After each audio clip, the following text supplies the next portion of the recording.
약하게 보이는 것처럼 보여져. 이스라엘 백성들은 사실 가나안 땅에 들어가기 전에도 굉장히 약한 민족이었죠. 수적으로 많다 하더라도 그 사람들이 전쟁에 능한 사람들은 아니었거든요. 대부분 전쟁에 능하지 않은 농사를 짓거나 특히 양을 치는 업무를 했던 그런 민족이었습니다. 그런 민족이 오늘 가나안 땅에 들어가서 이미 정착 가운데에서 당하고 있는 일들에 대해서 오늘 성경은 무엇이라고 얘기하는지, 들어갔으니까 우리가 안도하잖아요. 모든 걸 얻었으니까 기쁨이 되잖아요. 그랬을 때 찾아오는 것이 과연 무엇일까? 그래서 그들은 굉장히 약하게 들어갔기 때문에 약함 가운데 무너졌다고 생각하는데 그게 아니고 약함이 아닌 불순종으로 그들이 무너지고 있다고 하는 사실을 기억해야만 합니다. 다시 말해서 우리가 가나안 땅에 들어갈 때 또는 여러분이 약한 가운데 놓여서 강하게 되었을 때 여러분 스스로가 강해진 것이 아니고 원래 약한 상태인데 하나님이 상대에게 강하게 보여주신 거예요. 강하게 보여주시는데 그 강하게 보여주신 원리가 뭐냐면 순종이에요.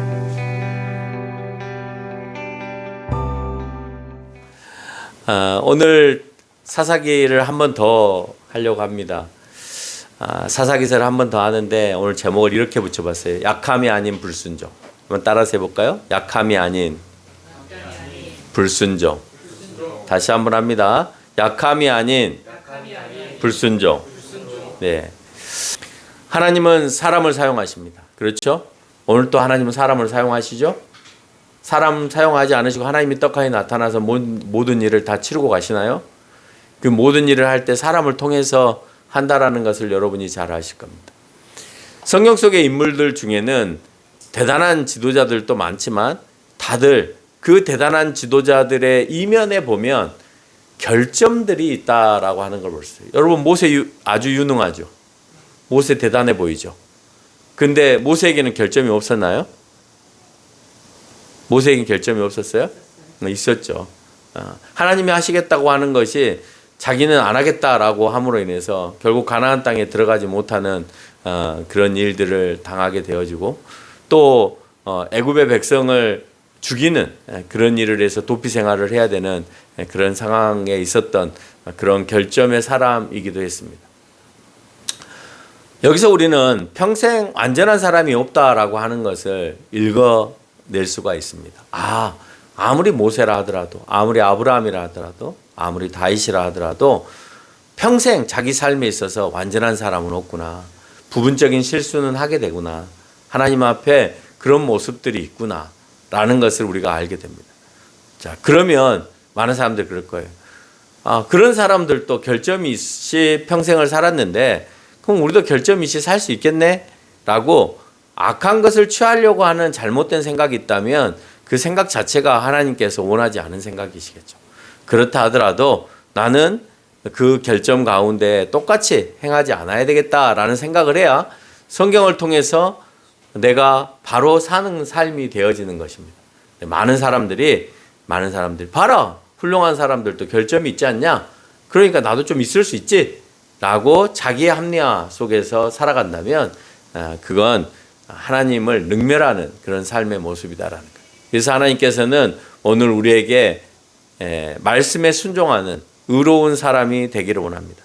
오늘 온 천하 만물이 우러러 주님을 찬양한다라고 할 때 여러분 거기에 들어가 있는 내용들을 보면 땅들은 날마다 한없는 복을 펼쳐서 꽃과 열매를 맺히는 거예요. 땅이 하나님 앞에 영광을 돌리는 것은 땅에서 해야 되는 많은 열매들을 맺히고 꽃을 피게 하는 그 하나님께서 원래 창조하셨던 의도대로 살아가는 거예요. 바람은 마음껏 부는 거예요. 바다는 마음껏 품는 거예요. 태양은요 마음껏 그 빛과 열을 발산하는 거예요. 그래서 오늘 69장의 찬양은 그 모든 것, 거기에서 말하는 땅들은 어떻게 해라, 바다는 어떻게 해라, 맑은 물들은 어떻게 해라, 바람은 어떻게 해라, 가진 자들은 어떻게 해라 얘기하는데 마지막에 가서 오늘 얘기합니다. 그럼 사람들은 어떻게 해야 되느냐?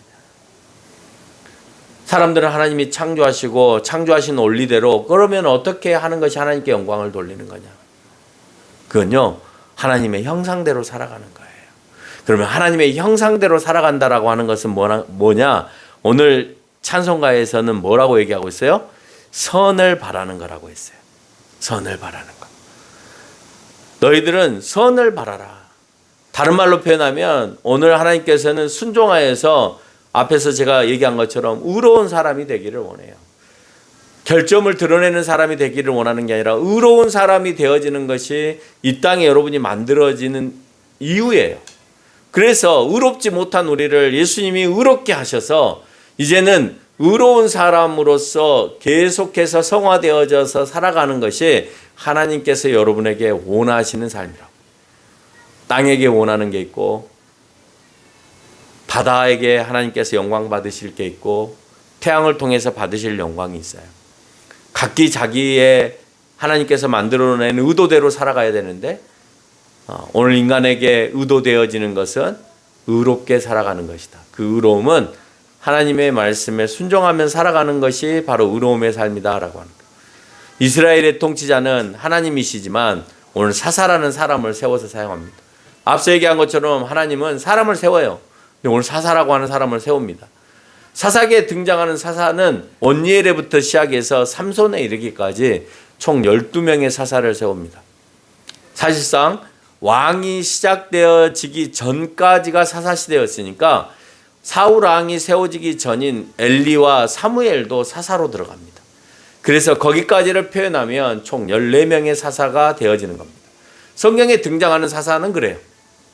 물론 마지막 사사였던 삼손하고 엘리 사이에 어떤 사사가 또 존재했는가는 성경이 말하고 있지 않아요. 사사의 끝자락인 삼손과 이제 왕정시대로 넘어가기 전에 사무엘로 넘어가는 그 성경 사이에 다른 사사들이 존재했는가 하는 것은 잘 몰라요. 그렇지만 오늘 성경에서 얘기하고 있는 이 14명의 사사들에 대한 언급들은 우리가 분명히 알 수 있다는 거예요. 사사시대의 인물들을 시대적으로 열거를 해가지고 연도를 매겨봤더니 한 410년 정도 이렇게 사사시대가 열려있다는 걸 알게 돼요. 근데 중요한 건 사사들이 이 사사가 없어지면 다른 사사가 등장하고 이 사사가 없어지면 다른 사사가 등장하고 이런 개념이 아니라 어느 때는 다른 지역에서 동시대에 존재하는 사사들도 있었기 때문에 겹치는 사사들도 있어요. 그 겹치는 사사들을 빼고 나면 410년이 아니라 한 350년 정도의 사사시대가 있었을 가능성이 있다. 물론 확정 지을 수는 없는 게 아까 얘기한 것처럼 삼손과 엘리 사이에 사사들이 있었다면 아마 그 기간은 좀 더 길어질 수 있기 때문에 그렇습니다. 사사의 등장은 여러 가지 이유가 있죠. 주변 민족의 침략으로 인해서 특별히 고통받을 때 구원자로서 딱 등장을 해요. 오늘 본문이 그렇잖아요. 오늘 미디안이 나타나서 또 아말렉이 등장해서 동방 사람들이 등장해서 곡식이 익을 때쯤 되니까 가축이 포동포동 살이 오를 때쯤 되니까 와서 싹 모든 것을 수고해가는 그런 아픔의 침략을 당하게 되어진다. 우리도 그랬죠. 일제시대 때나 또는 다른 시기 때도 마찬가지지만 몽골족들이 들어오는 경우들도 마찬가지였고 일제가 들어왔을 때도 마찬가지였고 자기네들이 먹을 게 부족하고 조선 땅에 먹을 게 풍족하면 그것을 약탈하기 위해서 침략했던 그 아픔의 시기들이 우리 가운데도 있었다라고 하는 겁니다. 그럼 그들은 왜 침략을 받아서 고통을 받게 되었을까요? 왜 침략을 받았을까요? 먹을 게 없어서 침략을 받았을까요? 그 나라가 힘이 없기 때문에 침략을 받았을까요? 그 나라가 미웠기 때문에 침략을 받았을까요? 이스라엘 백성들이나 주변의 나라들은 그 민족이 힘이 없기 때문에 우리가 가서 쳐도 된다라고 생각했겠죠. 이스라엘 민족도 우리가 침략을 당한 이유가 힘이 없기 때문이라고 생각했을 거고 침략하는 나라들의 입장에 있어서도 저기 별로 힘이 없어. 저 민족 가서 쳐도 우리가 얼마든지 얻어올 수 있어 라고 생각했을 거예요. 그 말이 100% 틀린 말은 아닙니다. 적들이 보기에도 약했고 이스라엘 민족 스스로도 약한 민족이었습니다. 그러니까 당연히 쳐들어왔죠. 그렇게 보였으니까 쳐들어왔습니다. 그럼 아예 지배해버리면 되지 왜 지배하지 않고 어려움만 당하게 하고 다시 갔을까요? 지배하면 되잖아요. 지배해서 아예 우리를 종으로 이스라엘 사람들을 종으로 만들어서 약탈해 가면 되잖아요. 일제처럼. 근데 왜 약탈만 해가고 그대로 계속해서 또 가고 약탈하고 가고 그렇게 했을까요? 이스라엘 백성들이 하나님께서 분부한 가나안 땅의 백성들을 쳐서 멸하라고 하는 말씀을 민수기 33장 51절과 53절, 신명기 7장 1절과 2절에서 이미 설명하고 있어요. 야, 너희들 가나안 땅에 들어가면 가나안 땅의 백성들과 주변의 민족들을 다 쳐서 멸해라 라고 했습니다. 멸했습니까? 안 멸했습니까? 가나안 땅의 백성들을 그대로 두었기 때문에 오늘 여호수아서 23장 13절에 뭐라고 하냐? 이스라엘의 옆구리에 가시가 되게 하고 채찍이 되어서 또 너의 눈에 가시가 되어서 그래서 아름다운 땅에서 멸하리라 라고 표현하고 있는 겁니다. 너희가 쫓아내지 못하면. 그러니까 약해서 침략을 당하는 것이 아니라 너희가 쫓아내지 아니함으로가 더 맞는 말이에요. 사람들이 볼 때는 약하죠. 이스라엘 전쟁에 못하니까, 전쟁에 능하지 않으니까 약하죠. 주변 나라들이 왜 쳐들어왔어요?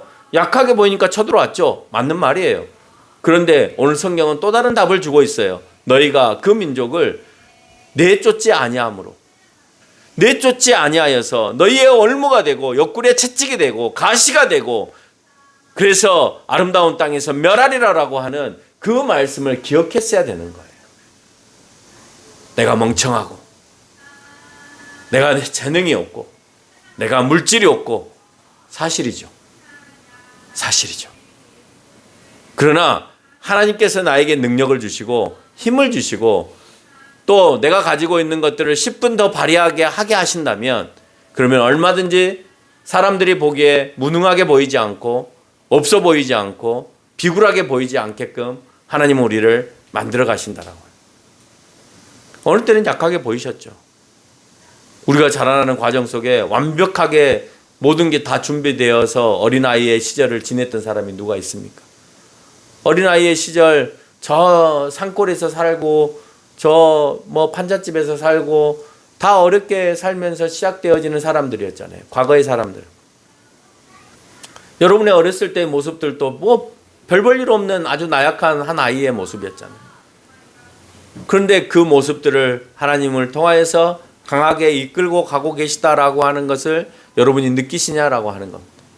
오늘 가나안 사람들은 자기네들이 약하기 때문에 침략을 받았다고 생각하고 주변의 민족들은 너희가 약하기 때문에 우리가 침범한다고 생각할지 모르겠지만 오늘 하나님께서는 그렇게 답하지 않고 너희가 가나안 백성을 그대로 두었기 때문에 그들이 너희의 옆구리에 가시가 늘 되고 채찍이 되어서 그래서 너희들을 멸한다라고 설명하고 있다는 거예요. 오늘 이스라엘 자체는 원래 약한 민족입니다. 그 약함을 여호와의 보호막으로 인하여 강하게 만든 거예요. 여러분 지구 약하죠. 여러분 지구 약합니다. 강하게 보여지지만 약합니다. 그런데 지구가 강할 수 있었던 것은 지구의 대기권이라고 하는 막이 존재하기 때문에 강한 거예요.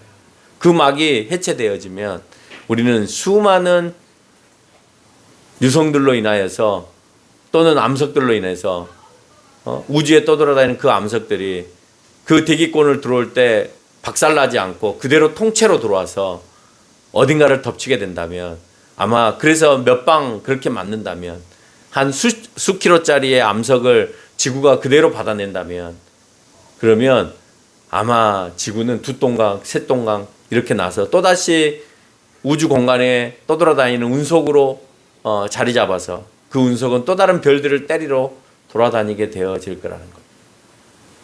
지구가 지구일 수 있었던 것은 보호막이기 때문에 연약하죠. 여러분 운석 1kg짜리가 와서 1km짜리가 되는 그런 운석, 조그마한 운석이 와서 태평양에 떨어진다고 생각해봐요.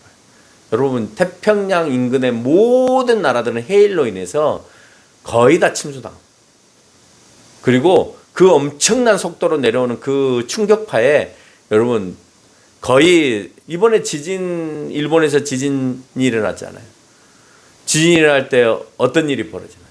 여러분 운석이 그대로 불덩이를 잇고 만약에 어느 도시에 떨어졌다고 해봐요. 그러면 완전히 대폭발이 일어나는 거죠. 그 뜨거운 돌이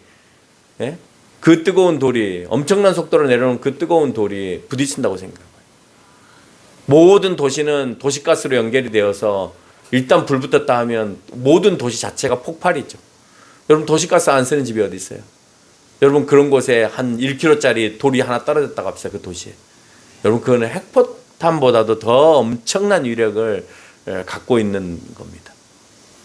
우리는 그렇게 연약함 속에 언제든지 박살날 수 있는 상황 속에 늘 살아가고 있습니다.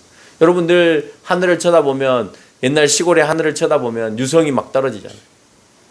여러분 그게 운석들이 대기권을 통과하면서 일으키는 불빛이에요.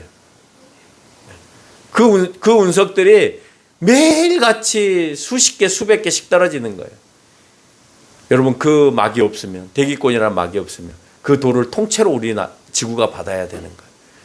그런 위험함 속에 그 약함 속에 존재하는 겁니다. 우리는 언제 죽을 수도 있고 언제 넘어질 수도 있는 인간 스스로는 지구보다도 더 연약한 그런 존재라는 거예요. 그럼 왜 이스라엘 백성들에게 가나안에 들어가면 그 민족을 하나님께서 다 치게 하셨을까요? 신명기 9장 5절에서 그들은 하나님의 심판을 기다리고 있었던 악한 민족들이었기 때문에 그래요. 그 악함이 가득하기 전에는 아브라함 시절에는 그 민족을 치지 않았습니다.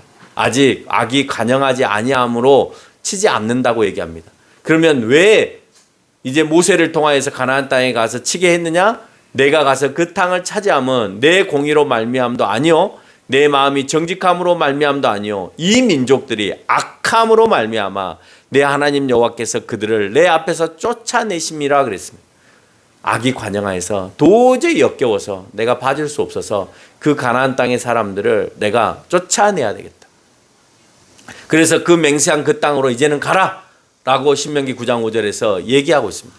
하나님의 심판을 기다리고 있던 악한 민족들이었다라고 하는 것을 설명하는 거예요. 왜 쫓아내라고 했냐? 악하기 때문에.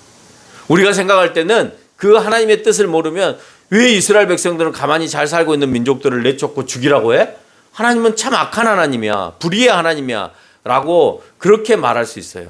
그렇게 세상 사람들은 얘기해요. 쉽게 얘기해요. 아, 그래서 이스라엘 민족들은 자기네들이 하나님으로부터 그런 계시를 받았다고 가가지고 그 민족들을 내쫓았어. 근데 그걸 누가 알아? 자기들만 알지. 아, 그렇게 말하고 가서 무조건 침범하면 되는 거야?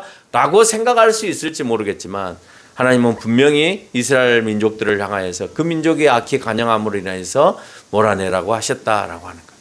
그들의 악함이 우상 숭배에서 나왔고 그들의 문화에서 나왔기 때문에 가나안 족속을 받아들이고 혼인하고 그들을 가까이 하면 분명히 하나님을 배척하고 우상 숭배를 비롯해서 악한 행위를 닮아갈 것이다라고 하는 것이 분명한 사실이었기 때문에 아예 몰아내어서 하나님만을 숭배하는 하나님만 경배하는 그런 민족으로 이끌어내기를 원하셨다는 거예요. 가면 분명히 너희들이 그 문화를 받아들이고 그 우상들을 받아들일 게 분명해. 그러니까 양보하지 말고 배려하지 말고 내쫓아서 너희들 하나님의 나라의 왕궁을 세웠으면 좋겠어 라고 얘기하는 거예요. 그 대표적인 사례가 입다의 사건에서 발견됩니다.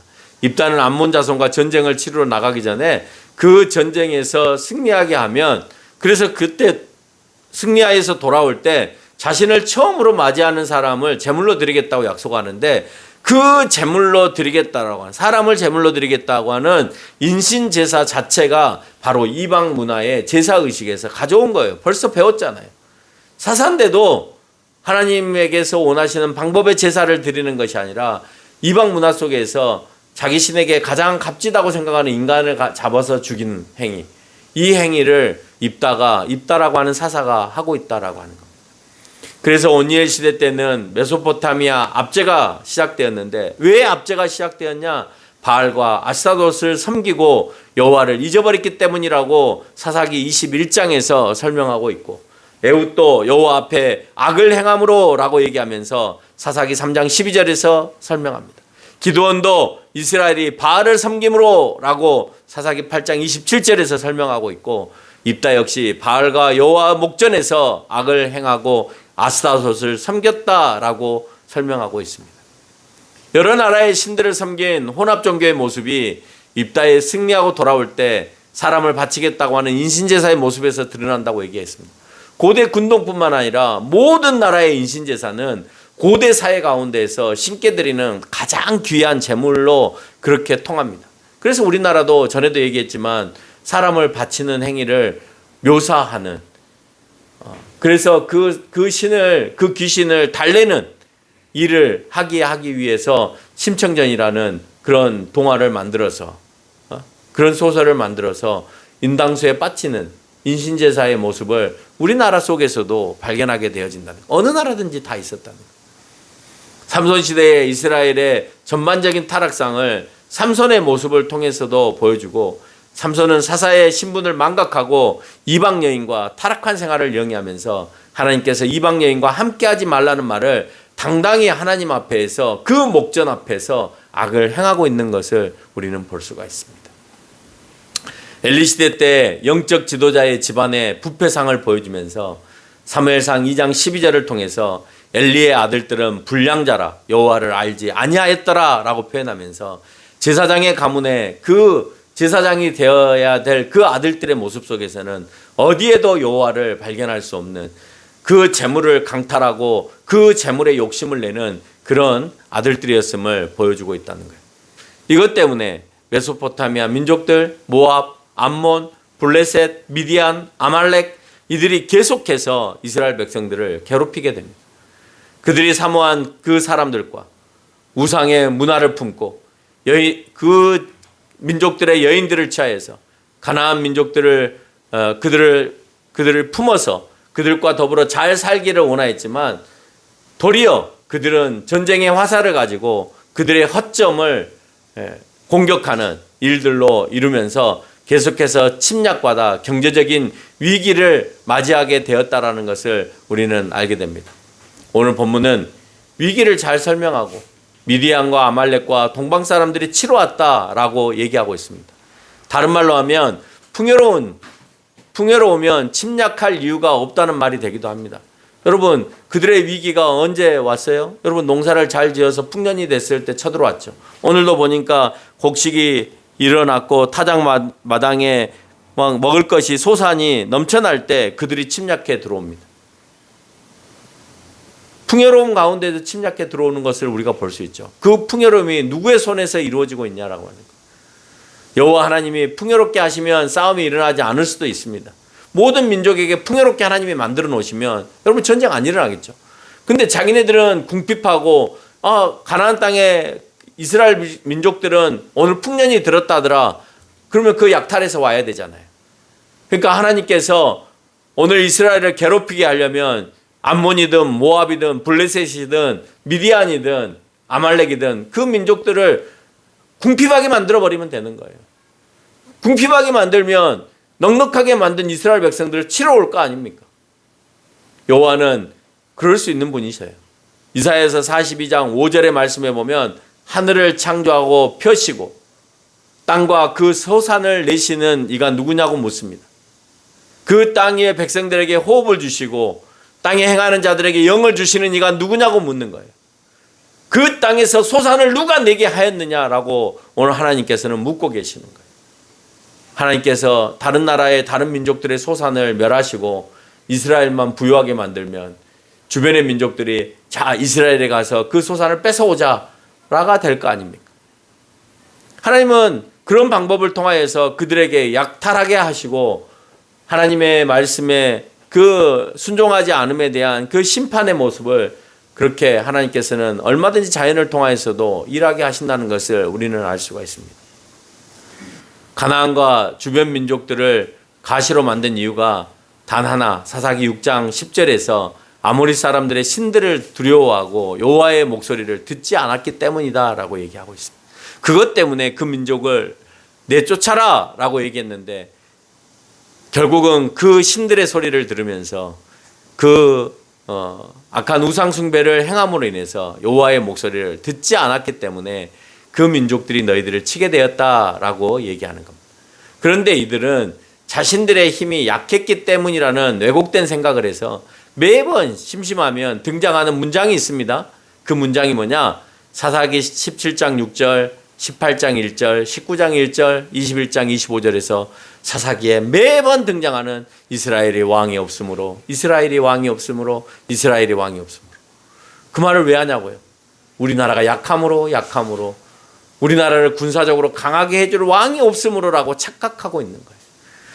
성경은 왕이 없기 때문에 너희가 주변 민족으로부터 침략을 당하는 것이 아니라 너희가 내가 분부한 그 민족들을 멸하지 아니함으로 너희가 어려움을 당하였다라고 수도 없이 많이 반복하고 있는데도 불구하고 오늘 이스라엘 민족은 그렇게 생각하지 않고 주변을 보니까 강한 왕이 있고 그 강한 왕 가운데 신이 있으면 그 신과 왕이 연합하여서 강한 민족을 만들었다라고 착각하고 살아가는 거예요.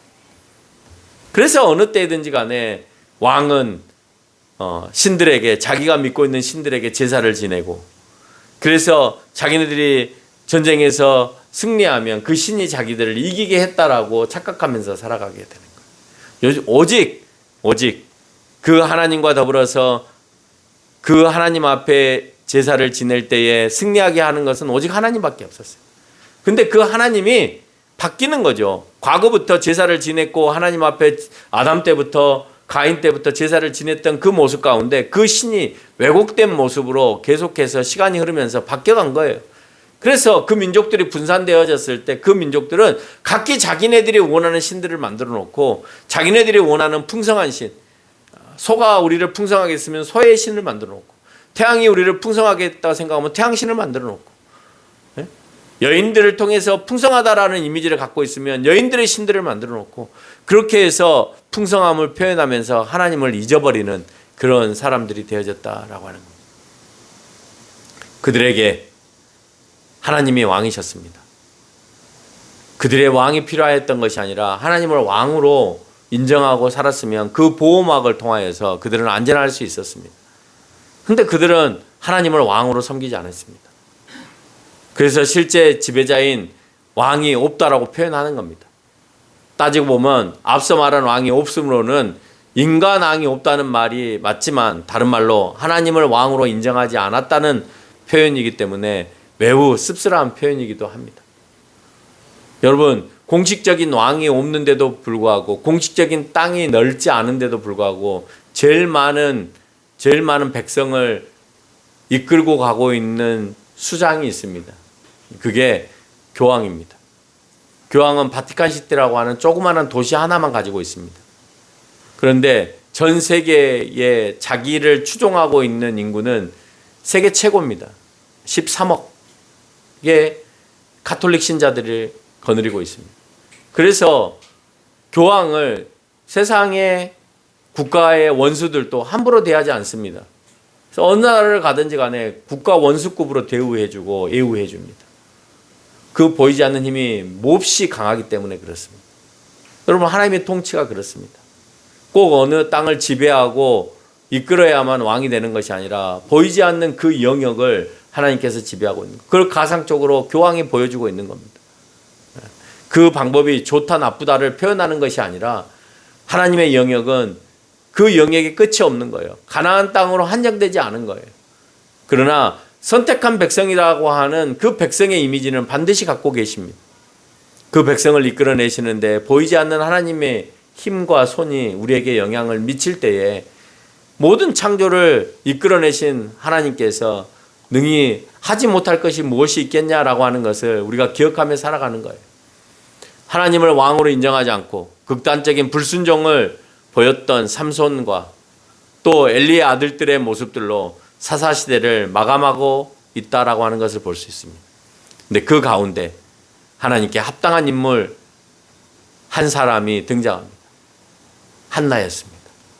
그 한나를 통하여서 하나님은 사무엘을 출생케 하시고 다시 회복의 싹을 보이게 하시는 것을 볼 수가 있습니다. 그래서 마지막 사사였던 사무엘을 통하여서 너희가 그렇게 원하는 왕이 없음으로에 대하여서 답을 주십니다. 자, 너희가 원하는 왕 누구냐? 하나님, 적어도 왕은 잘생겨야죠. 힘이 세야죠. 멋있어야죠. 사울 정도는 돼야 되지 않겠습니까? 그래서 이스라엘 백성들이 원하는 사울왕을 그들에게 세워줍니다. 사울왕이 어떻게 했습니까? 정신병에 걸려서 그 민족들을 어지럽게 만드는, 그래 왕을 세워놨더니 너희들은 왕을 먹여 살려야 되고 그 왕을 지켜야 되고 세금을 내야 되고 거기에 왕이 미친 짓까지 하면 너희들까지 힘들다라고 하는 것을 보여줬지. 항상 정의롭고 의로운 하나님이 통치하시면 이런 일이 없을 텐데 너희는 사람 왕을 세워놓음으로 인하여서 너희들이 정말 피땀 흘려서 세금 내야 되고 세금만 내는 것이 문제가 아니라 그 사람이 미친 생각을 가지고 그 군사들을 움직일 때 그 군사들이 얼마나 큰 피해를 보는가 하는 것도 보여주게 되어졌다라는 거예요. 그래서 오늘 사무엘은 그 민족을 향하여서 얘기합니다. 제사보다도 여호와를 순종하는 것이 낫고 불순종은 우상을 숭배하는 것이다라고 오늘 사무엘상 15장 22절로 23절에서 설명하고 있습니다. 너희들이 형식적으로 하나님 앞에 제사 드리는 거 의미 없다. 여호와 앞에 순종하는 것이 더 하나님 앞에 복된 일이다 라고 하는 것을 얘기합니다. 그렇다고 해서 제사를 하나님께서 드리지 말라는 소리가 아니라 껍데기 같은 제사는 의미가 없고 정말 순종하는 사람에게 왜 제사가 이루어지지 않겠어요? 제사도 하나님이 하시라고 한 순종의 한 모습인데, 그런데 그 껍데기의 제사로 끝나고 하나님 앞에 순종이 없다면 그 제사마저도 하나님은 의미가 없다라고 얘기합니다. 왕이 존재하지 않는 이스라엘 백성은 자신들도 타 민족들도 약한 민족으로 볼 수 있습니다. 그러나 적어도 이스라엘이 가나안 땅에 들어오기 전에 기생 라합이 고백을 통해서 이스라엘 백성들은 전혀 약하지 않은 백성이었음을 우리는 알 수가 있습니다. 타인의 눈에 비쳤을 때 이스라엘 민족이 약하지 않게 보였어요. 여호수아서 2장 9절에 보면 기생 라합이 그렇게 말합니다. 그 정탐꾼들을 향하여 여호와께서 너희에게 이 땅을 주실 것을 알고 있고 그래서 우리는 두려워하고 이 땅 주민들은 다 너희 앞에서 간담이 녹아 서렸다라고 표현하고 있습니다. 여러분, 간담이 녹았습니다. 간담이 녹아서 어려움을 당하게 됐습니다. 여호수아서 2장 9절입니다. 그 간담이 녹은 상태에서 어려움을 당하는 그런 일들을 당하게 됩니다. 이스라엘 민족은 연약하였지만 어떤 민족에게도 나약한 민족으로 비춰지지 않았습니다. 그들의 나약함은 더 강해져 보려고 가나안 민족들과 그 주변들의 민족들과 연합하면서 생긴 것이지 하나님께 순종하면서 결코 나약하지 않았다라고 하는 겁니다. 주변 국가의 혼인의 관계는 더 이상 적국이 아닌 혈연 국가로 만들어서 잘못을 처단할 수 없는 관계로 만들어버린 데 문제가 있었던 겁니다. 여러분, 혈연이 돼버렸는데 어떻게 그 민족을 치겠어요? 그들과 혼인의 관계를 맺었는데 어떻게 그 민족을 치겠어요? 못 치죠. 그리고 그 여인들을 통해서 가지고 들어온 우상들을 받아들이고 그리고 그 우상들을 받아들임으로 해서 이스라엘 백성들은 그때부터 불행함에 휩싸이게 되어지는 걷잡을 수 없는 화염 속에 쌓이게 되는 일을 우리는 맛보게 되어졌다라고 하는 겁니다. 결론을 맺겠습니다. 이 불순종의 사실에 하나님의 능력이 그들에게서 떠난 것입니다. 그래서 이스라엘은 약해진 것입니다. 그리고 가나안 민족을 사용하여서 흉년과 같은 상황이 전개되어져서 심판에 이르게끔 이끌어 가셨습니다. 우리는 가장 능력 있는 왕을 섬기고 있습니다. 그분이 나에게 능력이 되심은 말씀에 철저히 순종하고 세상의 잘못된 문화와 타협하지 않을 때 하나님께서 나의 왕이 되어주시는, 그러나 하나님께 순종함이 없이 세상의 문화와 타협하면서 살아간다면 그러면 그분은 나의 왕이 되어주지 않으신다라고 하는 것을 오늘 본문은 우리에게 얘기해줘요. 세상과의 타협은 결국 하나님에 대한 순종에서 멀어지기 때문에 그 멀어짐을 우리가 기억하면서 하나님과 가까워진 백성이 되기 위해서 늘 노력하는 저와 여러분이 되시기를 주님의 이름으로 축원합니다.